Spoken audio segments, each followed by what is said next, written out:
Se a Deus amará de coração, mostrando sempre que Ele é amor. A marca é o amor que somos do Senhor.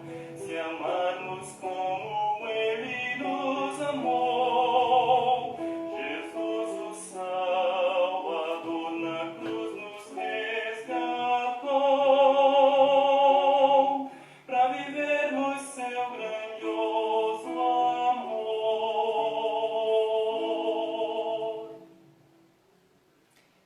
Bem-vindos a Unidas pela Teologia. Unidas pela Teologia é um ministério que tem como propósito conduzir mulheres a glorificarem a Deus à medida que conhecem melhor as Escrituras. Hoje, nas terças-feiras, nós temos um quadro de entrevistados convidados, tratando um subtema relacionado ao tema do mês. E o tema desse mês estamos lidando biblicamente com os conflitos. E hoje o nosso entrevistado convidado é o pastor Marcos Perim. Ele vai tratar o subtema pré-requisitos para uma boa comunicação, como humildade, bondade, falar a verdade em amor, não ignorar o conflito. Então, a primeira live dos entrevistados convidados foi com o pastor André Monteiro. Ele falou sobre a raiz dos conflitos. Se você ainda não teve a oportunidade de ouvir, volta lá que vai ser uma bênção para a sua vida. Semana passada, o pastor Genuan ele falou sobre perdão, entendendo a importância do perdão nos conflitos.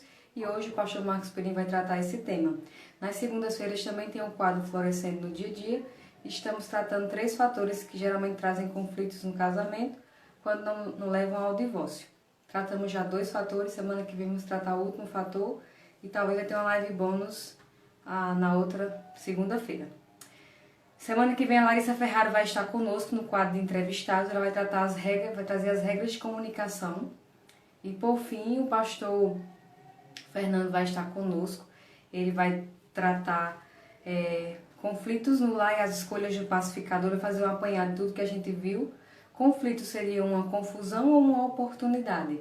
E ele vai então fechar essa série de lives na última terça-feira desse mês. Temos 5 terças-feiras esse mês e vamos aproveitar bem. Então vou chamar aqui o pastor Marcos Perim.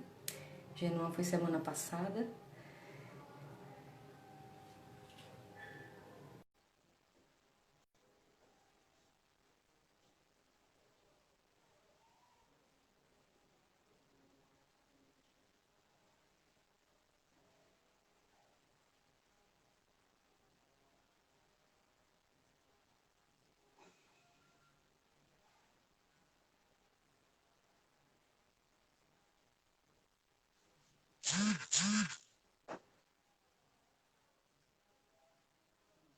Deixa eu solicitar aqui novamente.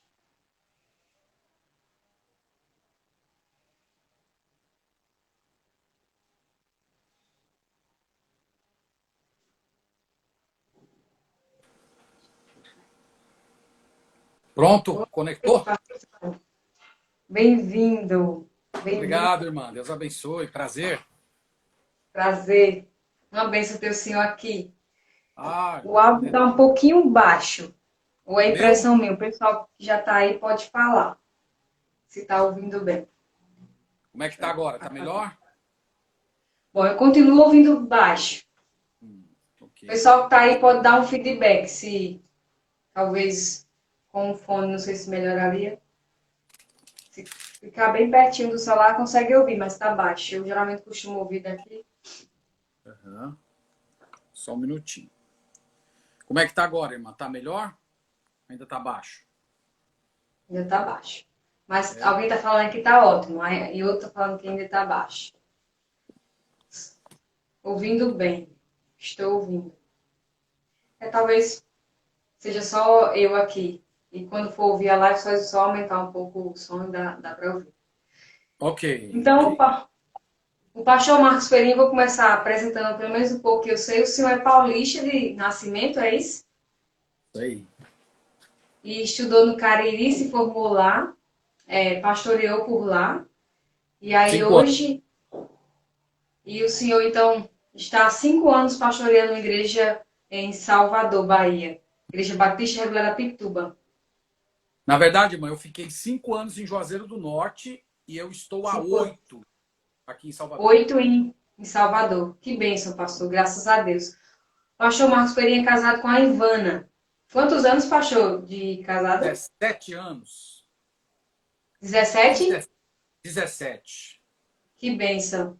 Então, tem três frutos desse casamento, que seria o Gabriel, a Ana Carolina e o Benjamin. É isso?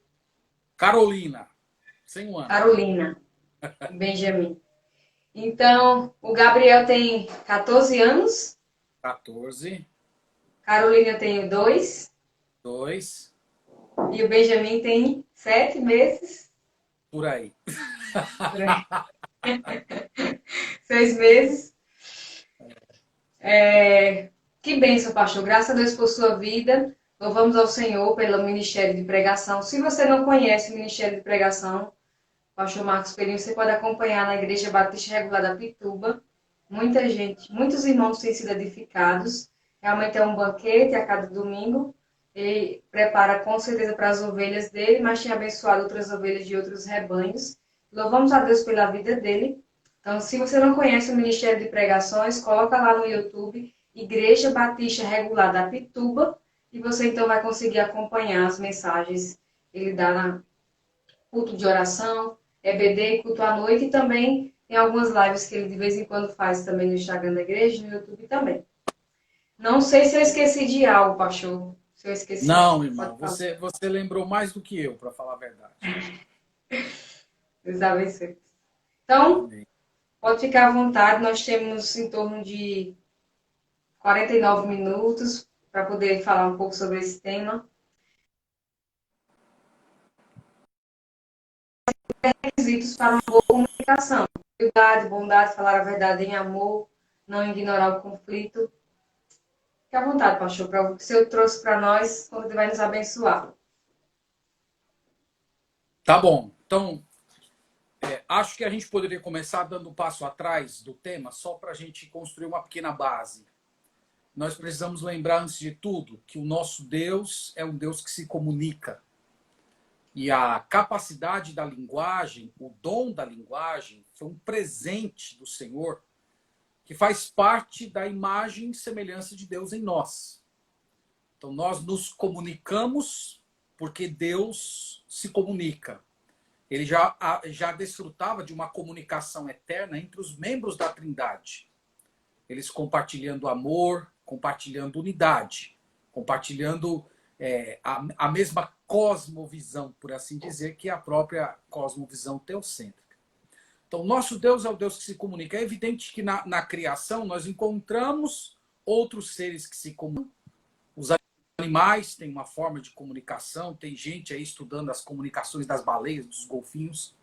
Mas o fato é que o ser humano é o único que se comunica de forma reflexiva. O ser humano foi o único ser da criação que foi abençoado com essa ideia de raciocinar uma comunicação, de construir comunicação e de haver uma diversidade de comunicação, desde a comunicação falada, a comunicação escrita, a comunicação na forma de desenho. Então, nós às vezes temos os dons de Deus e nós estamos tão acostumados com ele que nós às vezes deixamos de perceber a graça que é você poder se comunicar, você expressar palavras, sentimentos, escrita, desenhos, música, tudo isso como meio de interação. Isso é parte da imagem de Deus. Nós podemos comunicar nossos sentimentos, podemos comunicar beleza. Então, tudo isso é bênção que o Senhor nos deu. No entanto, Gênesis capítulo 3 trouxe um ingrediente amargo à nossa comunicação. Então, ali mesmo, nós já vemos as primeiras manifestações de distorção desse dom, de corrupção do dom da comunicação. Então, é só lembrar do Adão fugindo da sua responsabilidade, de ele e Eva ali meio que se estranhando na presença de Deus, e eles se tornando alienados um do outro como marido e mulher, e, consequentemente, aquela comunicação que havia de Deus com toda a sua criação foi perdida. Aquela comunicação direta em que o Senhor toda tarde descia para falar com os seus. Essa comunicação simplesmente se acabou e a partir de então o nosso Deus se tornou aquilo que alguns teólogos gostam de chamar de o Deus oculto. Ele foi diminuindo aquela fala e ele teve que assumir uma forma mais simbólica de comunicação. Ele vai falar através de símbolos como o tabernáculo, como a própria lei, ele vai falar na forma da criação, os céus proclamam a glória de Deus. Então, tudo isso aconteceu. E a partir daí, nós temos o problema de comunicação geral acontecendo. No capítulo 4, nós temos de Gênesis, tem a comunicação de Deus com Caim, o Caim fugindo da sua responsabilidade. E nós temos ali em Gênesis ainda a Torre de Babel como sendo um outro capítulo triste nesse processo de comunicação, Deus confundindo ali todas as línguas, né? E aí a gente poderia falar mais tempo disso, mas indo logo para o Novo Testamento, nós temos a comunicação restaurada. Jesus Cristo, o Verbo de Deus, a palavra encarnada. Então, a comunicação é tão importante para Deus que o Senhor Jesus Cristo ele é chamado de a palavra encarnada, o Verbo encarnado. Então, Jesus Cristo vem na forma de um ser humano, ele se comunica com a gente, ele não só traz a palavra de Deus, mas ele é a própria palavra de Deus encarnada. E a partir dele é que nós temos a possibilidade agora de possuir uma comunicação restaurada. E a vinda de Jesus é fundamental para a gente pensar qualquer conflito.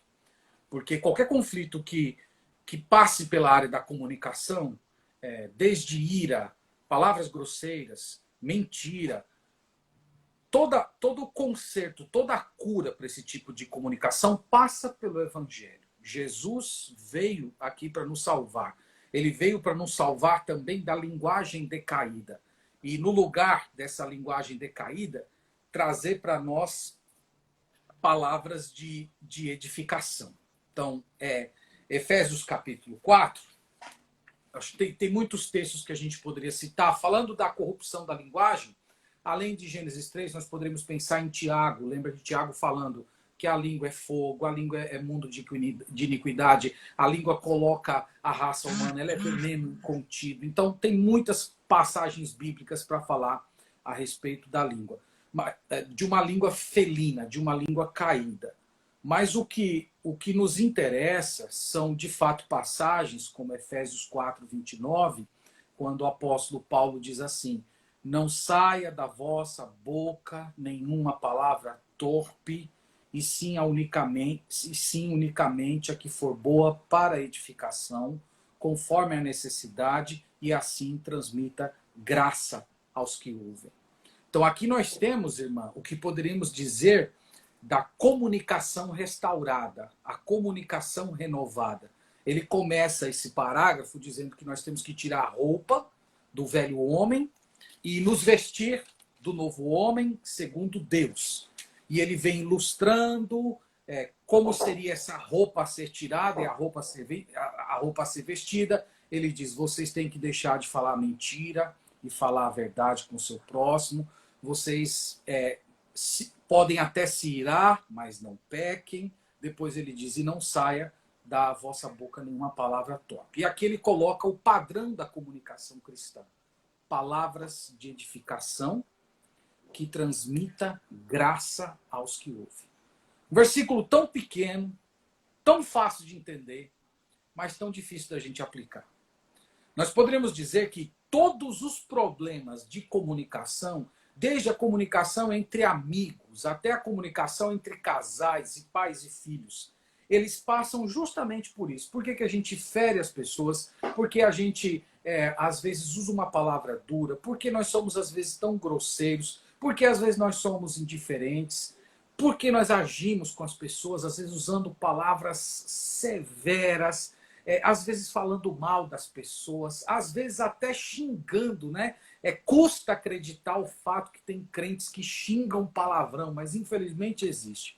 por que nós fazemos esse tipo de coisa? Paulo responde, porque em algum momento nós deixamos de pensar na edificação e nós deixamos de pensar na transmissão de graça.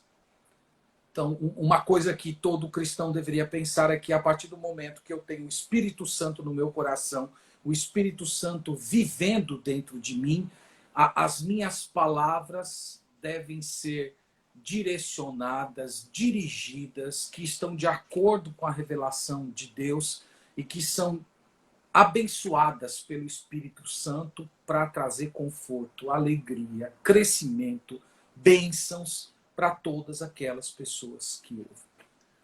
É incrível a gente pensar nisso, porque no mesmo fôlego em que ele vem falando das nossas palavras, ele diz assim, e não entristeçais o Espírito de Deus, no qual fosse selados para o dia da redenção. Eu entendo que é o mesmo contexto, sabe? Ele diz numa frase, não saia da sua boca nenhuma palavra errada. E no versículo abaixo ele diz, não entristeçam o Espírito Santo. Então, quando é que eu entristeço o Espírito Santo? Quando as minhas palavras são duras, quando eu conto mentiras, quando eu me iro por motivos errados, quando as minhas palavras são marcadas pela torpeza. Essa palavra torpe aqui é uma palavra muito ampla. Ela significa literalmente inútil, e o campo semântico dela pode incluir palavrão, conversa imoral, falar mal, fofoca, espalhar conversa que você não sabe se é verdade ou não.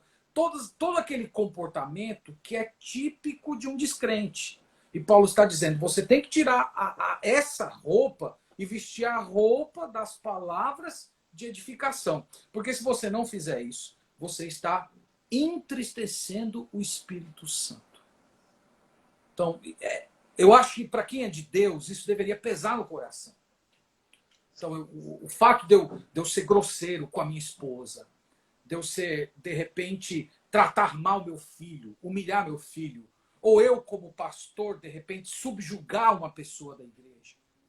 Eu tenho que pensar que, no final das contas, eu estou entristecendo o Espírito de Deus. É como se eu estivesse forçando o Espírito de Deus a participar daquele tipo de ambiente. Então, isso é uma coisa que, para quem é do Senhor, deveria pesar bastante. Então, o apelo aqui da passagem é que nós deveríamos pensar assim, que esse tipo de comunicação, conforme foi o tema aqui da sua live, de amargura, de falta de perdão, de grosseria, nós deveríamos lembrar assim, essa linguagem, essa comunicação é típica de um pagão. Paulo diz nesse capítulo 4 aqui, vocês não andem mais como andam os gentios. Então, como é que os gentios andam? Aí ele vai descrevendo. Os gentios são imorais, os gentios são alheios a Deus, os gentios contam mentiras, os gentios se iram de forma egoísta, eles roubam, eles falam palavrões, eles xingam as pessoas, eles espalham conversas que não se sabe se é verdade ou não. E eles fazem isso porque, primeiro, eles não são regenerados, segundo, eles não têm o Espírito Santo. Mas nós fomos salvos por Deus, colocados no meio do povo de Deus. Então, nós temos agora o Espírito Santo no coração. E o padrão das nossas palavras daqui para frente é esse: edificação e graça. Então, antes de eu sentir vontade de falar qualquer coisa, eu poderia peneirar, colocar nessas duas peneiras. Edifica, em primeiro lugar. Segundo, transmite graça, isto é, abençoa. É evidente que a repreensão nem sempre é agradável no início, mas ela abençoa. Então, tudo aquilo que transmite graça. Então, eu acho que aquelas pessoas que são de Deus deveriam pensar nisso. O Espírito Santo habita em mim. Eu agora, em Cristo Jesus, eu posso tirar essa roupa. Eu não preciso ser mais uma pessoa irada. Eu não preciso ser uma pessoa mais que fica guardando mágoa das pessoas. Eu posso, por causa de Cristo, me livrar do ressentimento, da amargura, das palavras sujas, da calúnia. Eu posso, em Cristo Jesus, ser liberto de todas essas coisas e experimentar um novo trato. E aí, irmã, dentro disso, assim, eu queria convergir esse assunto, especialmente para dentro da igreja. É dentro da igreja que nós vamos experimentar essas novas dimensões relacionais. Nós somos como se fôssemos pessoas do futuro, vivendo no presente. Nós fazemos parte de uma nova humanidade. Uma humanidade que foi criada para um mundo futuro. E que estamos vivendo no mundo presente. E dentro da igreja, nós deveríamos experimentar essas realidades. No nosso trato, na nossa convivência, na hora de solucionar os conflitos, nós deveríamos ter esse trato. Então, esse é um ponto que eu queria mencionar, e aqui eu quero fazer uma pequena ponte, quase que um salto carpado, e mencionar um outro assunto dentro desse, né? Que essa questão do conflito, nós temos que ver assim, tanto quando nós somos o objeto do conflito, isto é, quando nós causamos conflito, ou quando nós sofremos o conflito. Então aqui até agora a minha fala foi a respeito disso. Como eu devo me portar como um cristão regenerado por Deus? Como deve ser o meu padrão da linguagem? Agora, o outro lado da moeda e quando eu sofro afronta, quando as pessoas são duras comigo, quando alguém inventa uma mentira ao meu respeito, quando eu sei que alguém tem uma mágoa contra a minha pessoa, qual deve ser a reação da pessoa que vestiu a roupa do evangelho, que tem Cristo na sua vida? Então, aqui é um outro ponto que a gente precisa pensar também. Então, eu gosto de começar sempre esse assunto dizendo assim: primeiro, temos que lembrar do Senhor Jesus. O Senhor Jesus foi a pessoa mais injustiçada que existiu nesse mundo com respeito a uma linguagem própria que foi usada contra ele. A Bíblia diz que ele nunca pecou, que dolo algum se achou na sua boca. Mas ele foi chamado de ladrão, ele foi chamado ele foi tratado como malfeitor, ele foi chamado de endemoniado, ele foi tratado como se fosse um maldito. Então, a primeira coisa que eu tenho que ter em mente é que qualquer tipo de palavra desagradável que eu venha a ouvir, como um crente, seja de um familiar, de alguém da igreja, o primeiro pensamento que eu tenho que estar armado é esse: muito mais sofreu o Senhor Jesus por causa dos meus pecados. Muito mais sofreu ele. Esse é o primeiro ponto. Então, eu acho que a gente começa olhando para o Senhor Jesus Cristo. E lembrando que ele, como diz lá em 1 Pedro capítulo 2, quando ele foi ultrajado, ele não revidou com traje, quando ameaçado, ele não reagiu com ameaças, mas ele entregava aquele que julga retamente. Então, Jesus Cristo ensinou para nós como nós devemos reagir quando nós somos atingidos de forma covarde. Então, esse é o primeiro ponto. Olhe para o Senhor Jesus Cristo. O segundo ponto, olhe para si mesmo. Porque, às vezes, o modo como nós reagimos ao pecado mostra muito a respeito do nosso coração.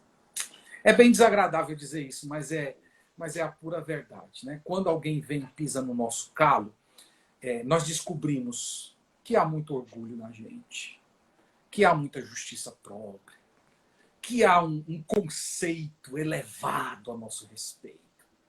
E o nível da minha ofensa, tá? A intensidade com a qual eu sofro mostra o quanto eu me valorizo. É como se eu dissesse assim: eu não mereço esse tipo de coisa. Eu não merecia, a minha dignidade é ferida por esse tipo de coisa. Então, isso mostra muito ao nosso respeito. Isso mostra que o meu coração está cheio de orgulho, que o meu coração tem justiça própria, que às vezes eu estou querendo ser melhor do que o Senhor Jesus. Que o Senhor Jesus não revidou, não ficou se defendendo, não foi lá pagar na mesma moeda. Ele disse: Pai, perdoa eles porque eles não sabem o que fazem. E ele falou isso para um monte de blasfemo não arrependido. Então, nós Nós temos que ter esse tipo de mentalidade, né? Primeiro, olha para Jesus e veja o que ele fez, o que ele sofreu. E segundo, olhe para si mesmo. E depois de olhar para si mesmo, diga assim: a maior das ofensas que eu pudesse receber nesse mundo, a maior das ofensas, é muito menor do que aquilo que eu merecia. É menos que eu mereço. O que eu mereço? Eu mereço o inferno. Eu mereço a condenação, eu mereço a ira de Deus. Então, tanto do ponto de vista da condenação e da salvação, como do próprio ponto de vista relacional. Né? Há pouco tempo, eu estou falando isso porque eu contei aqui na igreja, eu não gosto muito de ficar dando ilustração particular, né? Mas eu contei aqui na igreja um dia desse que eu estava pregando sobre esse assunto, e alguém veio falar comigo dizendo: olha, pastor, alguém falou isso do senhor, disse que o senhor tal, e fez umas críticas lá. Eu não vou tratar das críticas, não. Aí eu ouvi, nessa época eu estava pregando em Efésios, né? E eu estava com aquele texto na cabeça. Naquele tempo vocês eram sem Cristo, separados da comunidade de Israel e tal, sem Deus, sem esperança. E o que me veio à mente naquela hora, eu falei para aquela pessoa, eu disse assim: ó, essa pessoa só disse essas coisas a meu respeito porque ela não me conhece. Porque se ela me conhecesse, ela teria mais coisas para dizer. Entendeu? Teria muito mais coisas para dizer. Aquilo ali ela só disse porque talvez ela só arranhou a superfície do relacionamento comigo. Mas se ela estivesse lá na minha casa, se ela fosse conversar com minha esposa, provavelmente,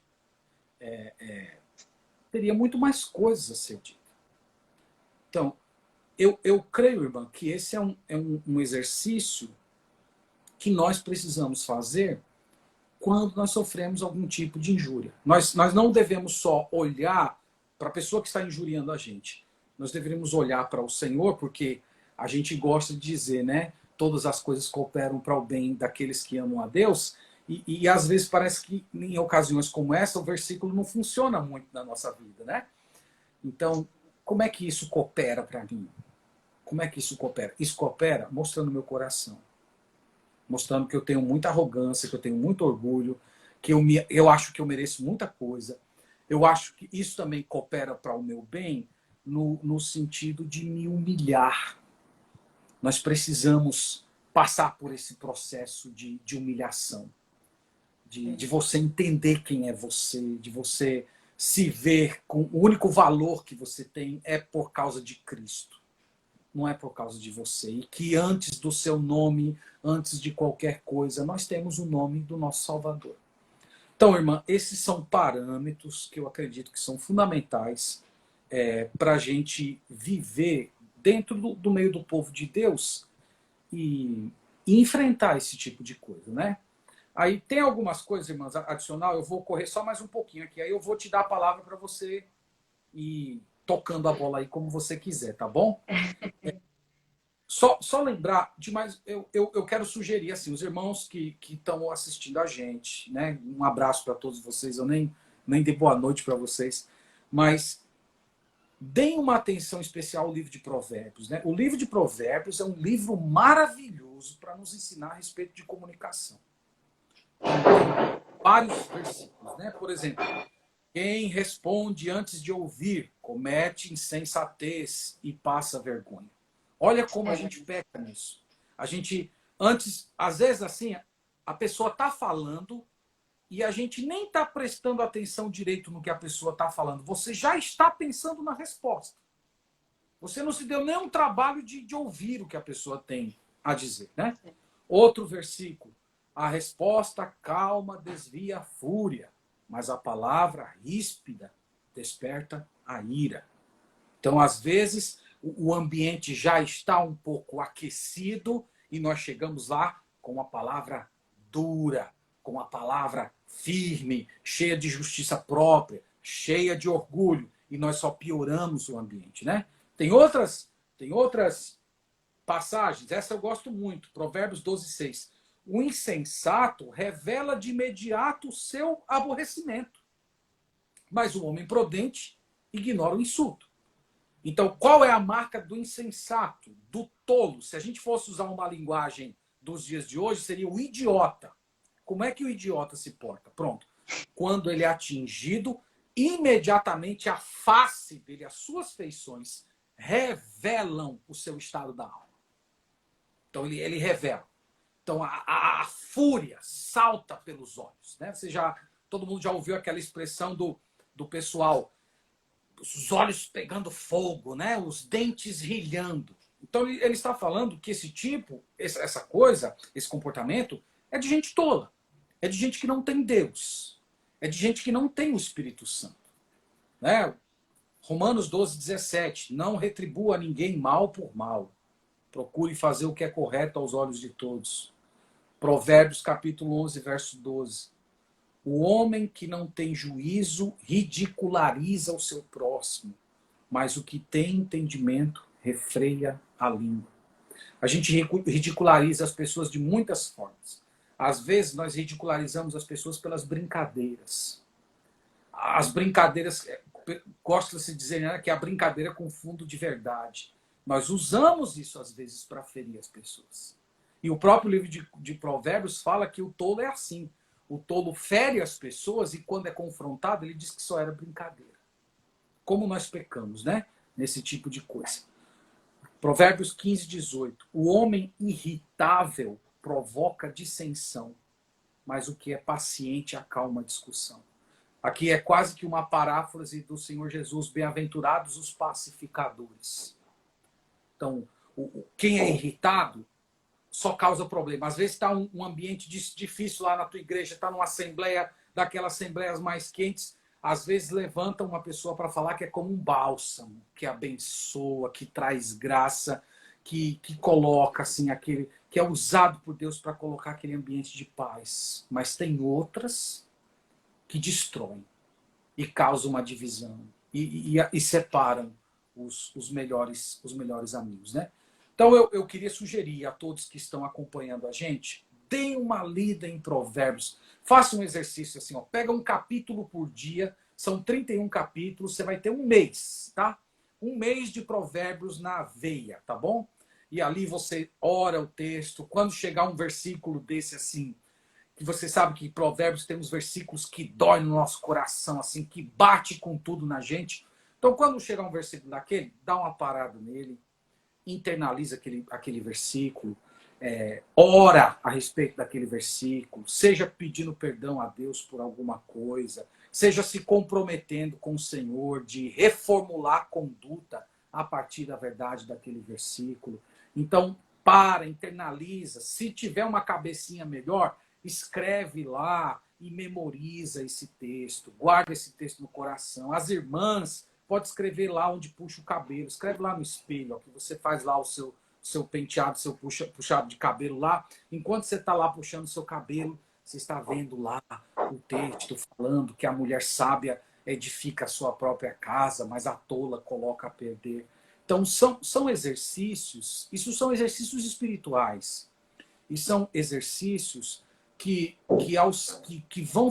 vão cumprindo aquele mandamento de Paulo do Novo Testamento, que a palavra de Deus habite em nós ricamente.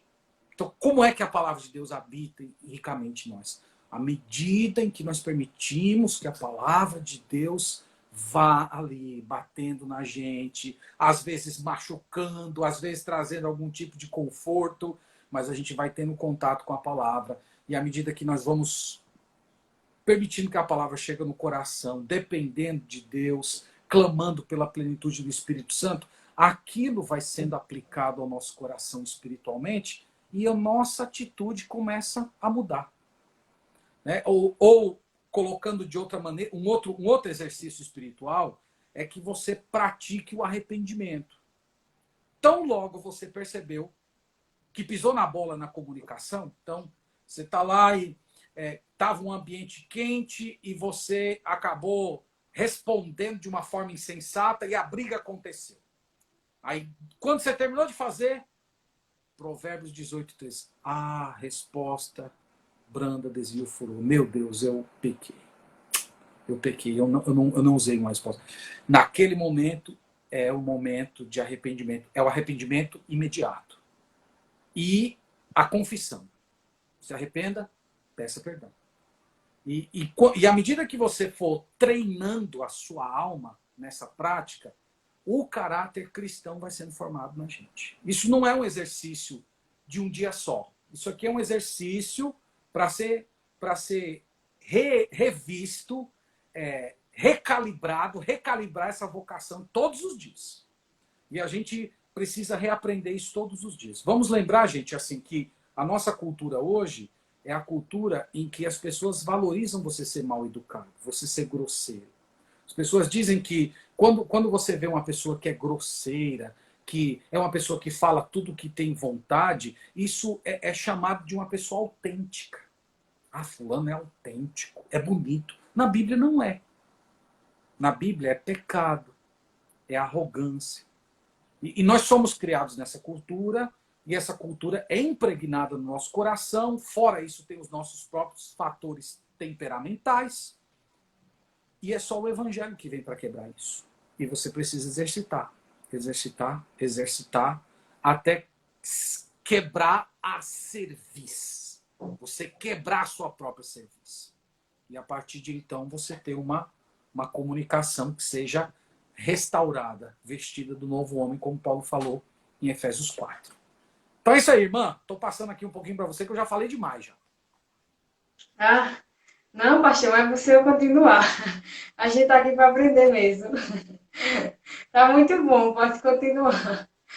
Uma coisa que eu ia perguntar ao senhor é como as palavras elas comunicam muito a que está no nosso coração e no casamento, relacionamento muito íntimo que Deus projetou assim, então essa comunicação vai ser muito efetiva. O senhor falou na comunicação como igreja e pensando em como a comunicação funciona com o casal, pela intimidade. Então, pensando em um casal crente, a esposa crente, o marido crente, de que forma a mulher de Deus, ela então pode. Às vezes o marido tem um comportamento não aceitável, um comportamento que, conforme Provérbios, seria um comportamento tolo. De que forma então ela procederia de modo a ganhar seu marido, o senhor, como pastor, como homem, como ele se sente, da forma como a mulher reage? Então, como poderíamos glorificar a Deus como mulher? Eu estou querendo saber isso porque eu quero realizar isso no meu casamento, né? Se acontecer algum desses momentos. Imagino que outras mulheres também têm. A gente vê, às vezes, mulheres sem sabedoria, confronta o marido na frente de todo mundo, fala o que...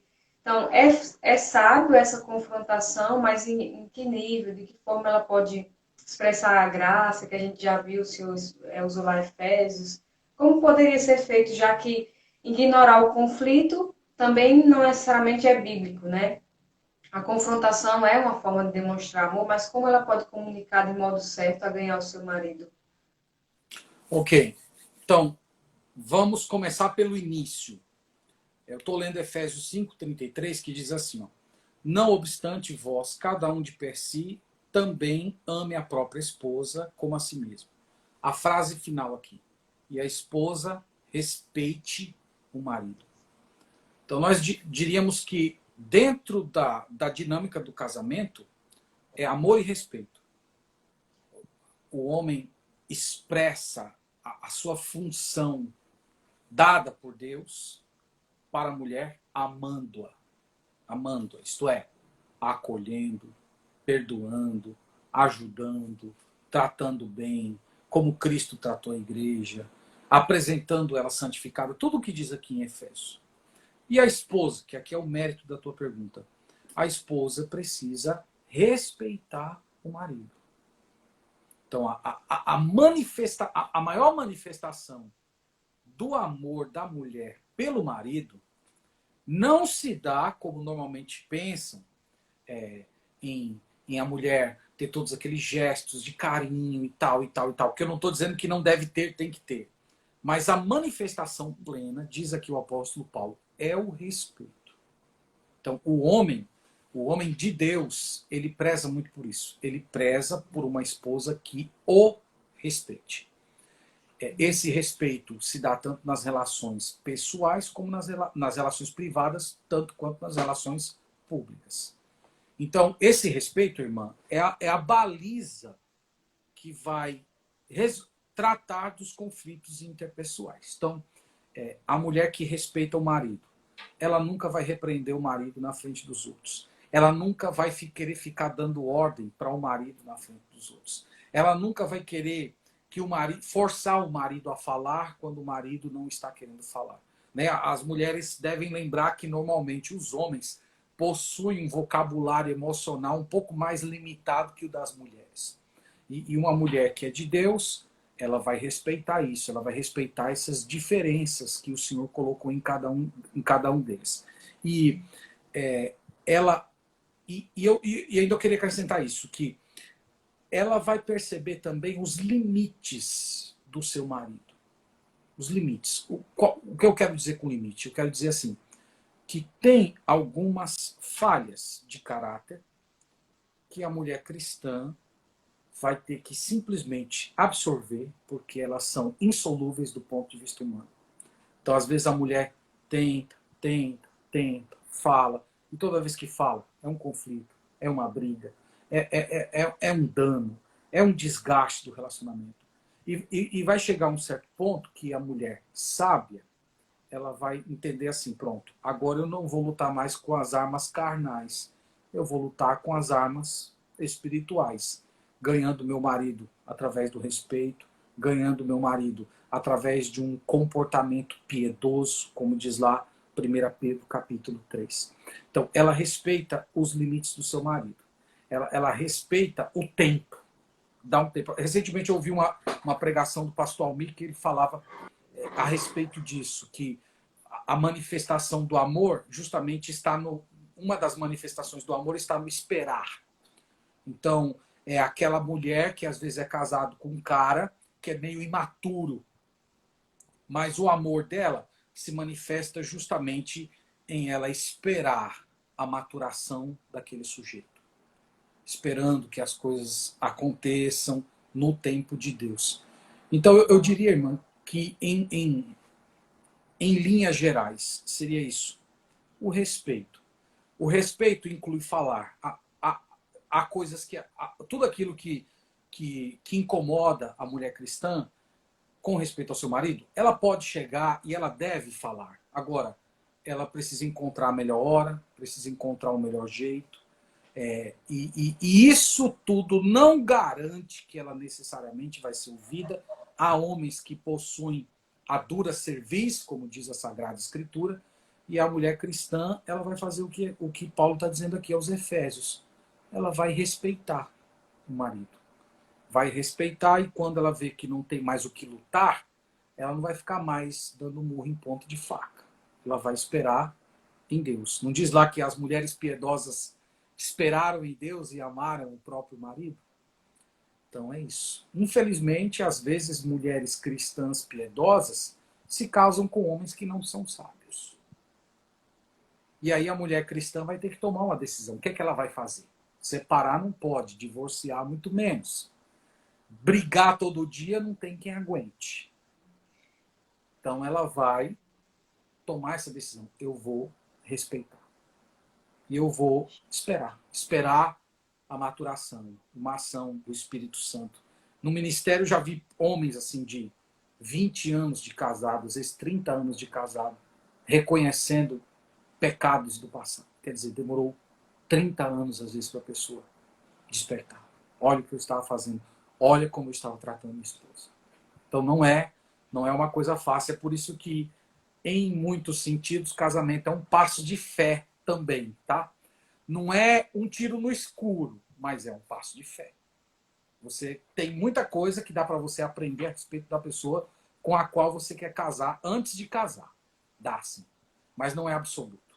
Tem muita coisa que você só entende e vai perceber depois do relacionamento. Não é isso? Muito bom, pastor. Muito bom mesmo. Eu acho que todas nós mulheres precisamos muito aprender sobre isso, sobre como respeitar o homem, os homens que estão à nossa volta, né? Marido, pastor, várias figuras masculinas que estão ao nosso redor, pai. irmão, e precisamos, porque assim, como a mulher ela fala mais, né? Assim, os homens geralmente. Sei que tem homens que gostam de conversar, mas já no geral, a mulher fala mais. Então a probabilidade de pecar também é maior.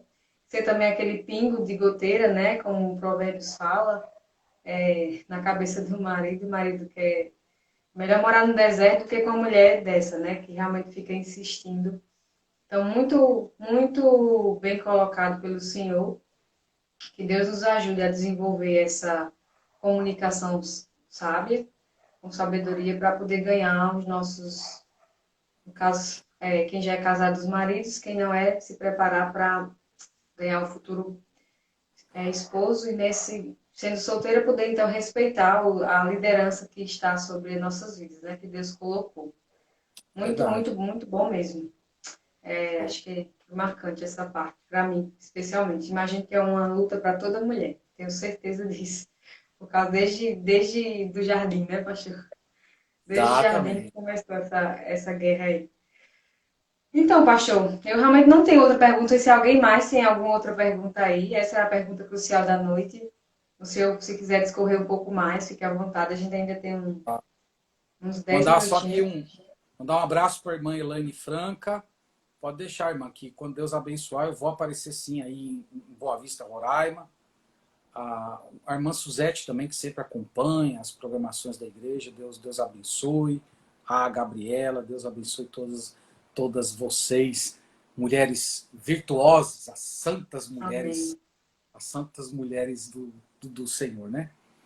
Amém.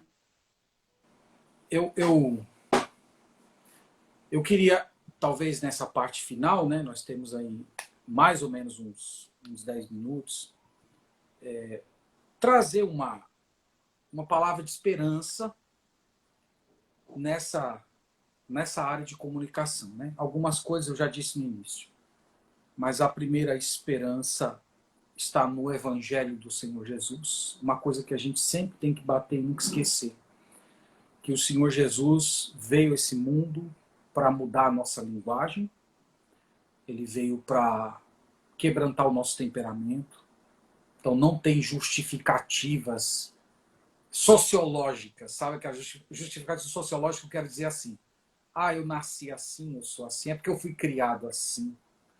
Então, não existe esse tipo de justificativa para quem está em Cristo. Quem está em Cristo possui um novo princípio no coração. É o Espírito Santo e aquilo que a Bíblia chama de um novo homem. É uma nova pessoa. Então, não tem justificativa. Eu sei que eu estou falando aqui, a maioria com irmãs, eu acredito. Você não deve, irmã, se desculpar nesse sentido de eu fui criado assim, é porque eu sofri um trauma, eu vi isso dentro da minha casa, eu sofri algum tipo de violência, então isso fez com que eu me tornasse uma pessoa meio retraída e qualquer coisa eu explodo para cima das pessoas porque eu já sofri muito nesse ponto. Então, irmãs, não se aceitem assim. Essas coisas assim de traumas intransponíveis, isso é típico de quem não é de Deus. Então, quem não é de Deus está condenado a viver a partir da fumaça do passado. E as pessoas usam os pecados do passado, seja os que cometeram ou os que sofreram, como uma desculpa para o seu caráter no presente. Não é assim com quem é de Deus. Então, as irmãs, por exemplo, que têm um temperamento explosivo, que têm um temperamento amargurado, que quando se sente provocado explode, diz palavras duras, fala palavrão, ou fica pensando, imaginando 1000 palavrões, que trata o marido sem perdão, às vezes ficando dias e dias sem falar, que isso também eu chamo de a linguagem agressiva silenciosa. Que você não está dizendo nada, mas aquele silêncio, ele é tremendamente eloquente. Por trás daquele silêncio tem, eu tô com raiva, eu tô com ódio de você, eu queria matar você, colocar veneno no seu suco. Às vezes esse silêncio é um silêncio muito eloquente. Então, o ponto, irmãs, é dizer, não aceitem isso. Não aceitem.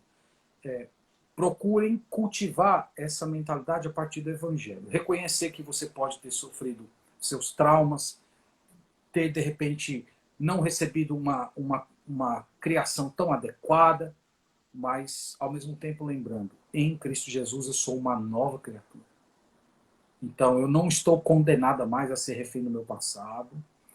Eu não estou condenada mais a ser refém da minha carne, que é cheia de autojustiça, que sempre quer se vingar, que quer se postar.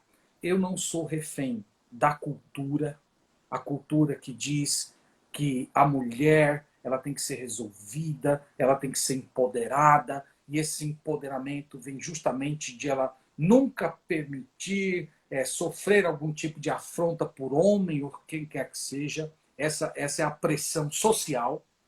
Então, a mulher cristã encontra no Evangelho de Jesus Cristo a definição da sua identidade. Tá, irmãs? Então, a identidade de vocês não é construída a partir do passado, dos traumas que vocês tiveram, dos problemas relacionais que vocês estão enfrentando hoje. Ela não é construída a partir da cultura e nem a partir dos seus traumas. A sua identidade é construída a partir de Cristo. Quem sou eu em Cristo? Eu sou uma nova criatura. Eu fui perdoada, eu fui justificada pelo Senhor Jesus. Eu hoje estou sendo vestida com as roupas da santidade. E essa pureza, essa ação sobrenatural do Espírito Santo, ela me trata por completo. Ela não trata apenas a minha palavra, ela não trata apenas os meus pecados, ela trata também o meu comportamento, as minhas palavras. Em Jesus, eu posso ser dócil, eu posso ser generosa, eu posso ter palavras de edificação, eu posso respeitar o meu marido, mesmo que muitas vezes o meu marido não se dê o respeito, mas eu posso respeitá-lo, eu posso respeitar, eu posso ter palavras de edificação para o pastor da igreja, para os membros que às vezes me falam coisas horríveis ao meu respeito. Eu posso ter uma postura humilde quando eu ouvir palavras duras, quando eu for xingada, quando eu sofrer algum tipo de defraudação emocional, de palavras. Eu posso ter uma postura que nem a do Senhor Jesus Cristo, porque eu estou nele. Cristo vive em mim, é o que diz lá em Gálatas capítulo 2. E o meu viver está nele, e eu vivo segundo ele está em mim, não conforme eu era. Então, eu queria, irmãs, nessa parte final, chamar vocês dando essa palavra de esperança. Sabe? Primeiro você reconhecendo, sendo capaz de reconhecer e aceitar todas as suas lutas, mas construir a sua identidade a partir de Jesus Cristo. Sua identidade feminina a partir de Cristo, a partir do Evangelho. Então aí você vai ter uma vida que vai glorificar a Deus, vai ser uma grande bênção para o seu marido, para a sua filha, para a sua igreja, e um grande testemunho de Deus aqui nessa terra também. E vai ser também um espelho para as outras mulheres, especialmente mulheres ímpias e algumas mulheres da igreja que não são ímpias no sentido de não serem convertidas, mas elas foram tomadas pela impiedade na linguagem. E essas mulheres vão olhar para vocês como um espelho. E ao olhar para vocês, elas verão aquilo que elas não são. E quem sabe o Espírito Santo de Deus não vai usar isso para ferir o coração delas, tá bom? Então é isso aí. Amém. Sejamos sábios Amém. da linguagem. Amém. Gratidão a Deus, pastor, pela sua vida. Fui muito edificada. Imagino que as irmãs que estão aí também, outras que vão assistir, que Deus nos abençoe para, principalmente, demonstrarmos respeito à liderança masculina. Essa é a vontade de Deus para as nossas vidas. Que na comunicação nós expressemos graça, especialmente à liderança, e isso se estenda a outros relacionamentos que Deus nos dê.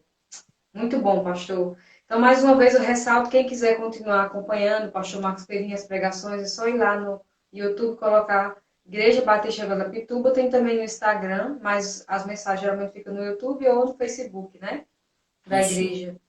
Então, graças a Deus, pastor, pela sua vida. O Rio Grande do Norte Muitas igrejas, muitos irmãos louvam a Deus por sua vida, como também irmãos ao longo do Brasil todo.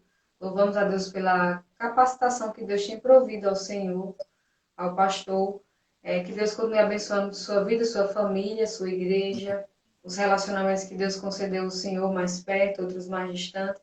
Louvamos a Deus porque o Senhor tem nos abençoado de alguma forma, sempre por meio das mensagens. Sei que o banquete na igreja do Senhor é grande, mas ficamos ao redor ali esperando alguma coisa cair para nós também. Então, louvamos a Deus pela vida do Senhor, sem hipocrisia, sem querer bajulação, mas realmente louvamos a Deus pela sua vida, que Deus continue abençoando e usando grandemente. Vamos ouvir o conselho da palavra de Deus por meio do pastor Marcos Perim, sermos mulheres humildes, expressarmos essa humildade em respeito à liderança que Deus tem nos concedido. E certamente Deus vai ser glorificado, outras mulheres vão ser edificadas e quem sabe até mulheres do mundo serem confrontadas com o nosso comportamento, como o pastor falou. Então, pastor, foi um prazer recebê-lo aqui. Deus abençoe, um abraço na Ivana, nas crianças. Aproveito bastante aquelas gostosuras que eu vi hoje, uma foto deles dois brincando. Graças a Deus pela riqueza que o senhor tem em casa agora de filhos. Amém. Só tinha um dia desse, agora já tem 3. Graças a Deus. Depois Então, de velho. Deus dê força, que imagino que não é fácil. Deve ser Amém. cansativo. Obrigado, irmã. Com toda a bagagem. Deus abençoe seu ministério. Parabéns pelo trabalho que você Amém. tem feito. Obrigado também às irmãs que gentilmente acompanharam, colocaram aqui tantas palavras de bênção, tá? Recebo cada uma delas como sendo uma graça do Senhor, viu? Deus abençoe. Louvamos a Deus por sua vida. Então, até uma próxima, pastor. Espero que o senhor volte aqui. Tchau, tchau. Deus abençoe. Amém, igualmente.